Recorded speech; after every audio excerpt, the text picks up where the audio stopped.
Vice-Chancellor Professor Dominic Shellard of De Montfort University pioneered an initiative that seeks to demonstrate how the university can help the development of the community and assist in its future welfare. This initiative centred around the Frog Island area of Leicester and the residents within, and was aptly named the Square Mile Project. The Square Mile Project is made up of 20 different projects, from community gardening and radio to helping new mothers with breastfeeding and giving free English lessons. This documentary showcases the community journalism scheme, which is one aspect of the Square Mile Project. The course is run by John Dilley, the head of the Leicester Centre of Journalism at the university. The outline of our project was kind of fairly simple. Basically, bring people into the university, allow them to use the fantastic kind of resources that we've got here, but not only that, but to give them the expertise to learn the key skills in putting together a news story. Well, the kind of people that came on the course, kind of were very varied, came from lots of different backgrounds. But the idea was that they all had a passion, kind of about either learning to be a reporter, community reporter, or they had a passion for their particular area. There was one person who was connected with a rowing club, another person who's connected with a dog club, and they wanted to be able to tell stories about kind of their particular interests. John Dilley gave contact details of delegates who attended the workshop. One was Anne Hock, Secretary of the Leicester Rowing Club.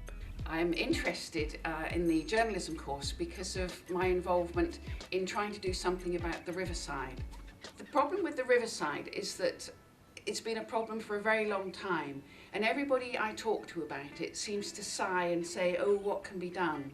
And what I want to do is to create a riverside community where people actually want to do some of this for themselves, not just in a volunteer fashion, but to take a lot more control and a lot more pride in the riverside. So the whole point of the journalism course was that it would give me a means and some skills to be able to get some information out to people about the riverside and to try and involve them in a project and where they live.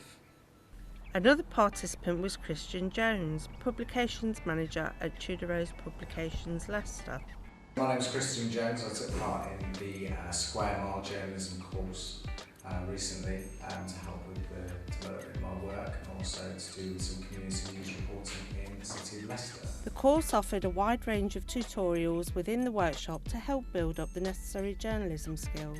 Well, the structure of the workshop, kind of was really practical, really hands-on. We basically took the different elements of a news story, so for instance, starting with the intro, and we did lots of kind of little practice areas around that. And then we put it, kind of into complete practice by starting to write a story about the actual workshop itself.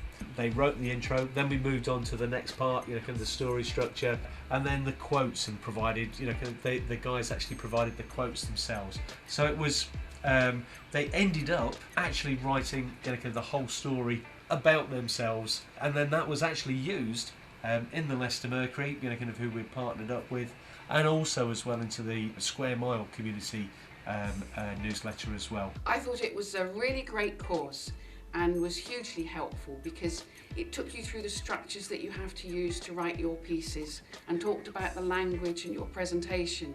And those are all necessary because it's so difficult to get any kind of newspaper or any media to look at something that you've done and think, oh, that's interesting.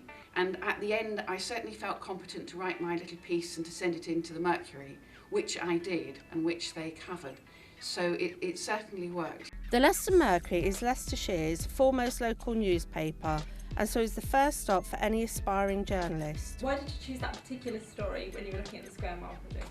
I think it falls into the classic criteria that we have at a newspaper like the Leicester Mercury, in that it was a story about an area which needed something doing to it. So to actually highlight this and tell the story that something should be done about the area around the rowing club, that was something that we thought our readers would be interested in.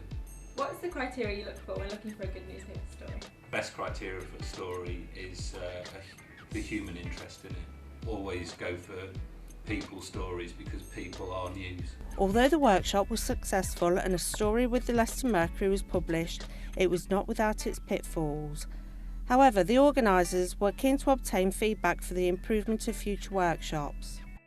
When we advertised and promoted the workshops during the launch in September, we had lots and lots of people willing to take part, and they gave us all of their details. Unfortunately, due to work commitments, childcare and other activities going on in their lives, we didn't get as many local residents taking part in the workshop as we first envisaged. What we'd originally planned to do was to use this as a pilot project, so that we could work with the Leicester Mercury and roll that out, kind of right across the county. So at the moment, kind of we've got those plans, kind of sitting there waiting for the right kind of catalyst to move it forward again. With regards to the community journalist projects, again, it was a really successful project, and we hope to get more residents on board for phase 2 of Square Mile. I'd just add more to it. I'd just like to do more. So if anything, it's testament to the quality of the one-day course. The one thing that I thought it really lacked was time. It was all so quick during the day. And the other thing I thought that was missing was some contact with live working journalists, and had a bit of eyeball time with them. The Square Mile projects to date has been a fantastic project. In the first phase we launched 20 projects. We'll be launching another 20 projects in phase 2. During the Queen's visit to the university, we had the Duke of Edinburgh in the Square Mile room. We showcased 3 of the projects to the Duke, and we just hope that the project goes from strength to strength for phase 2 in the next year. The Square Mile project is an ongoing scheme that so far has had lots of positive feedback from the delegates. Jit Pandya outlined the successes and future plans for the Square Mile projects. Firstly, the Street to Screen project, I think it's a really fantastic project. It really utilises the skills of De Montfort University students, and it really gives them a really good opportunity to take part in this groundbreaking project and also have their films showcased at the end. We're hoping to see some really, really good calibre of films that hopefully will be edited by the end of this month, and I'm in negotiations and conversations with the lead academic Zoe Allman to see if possible if we can carry this project forward into the phase 2 of the Square Mile project.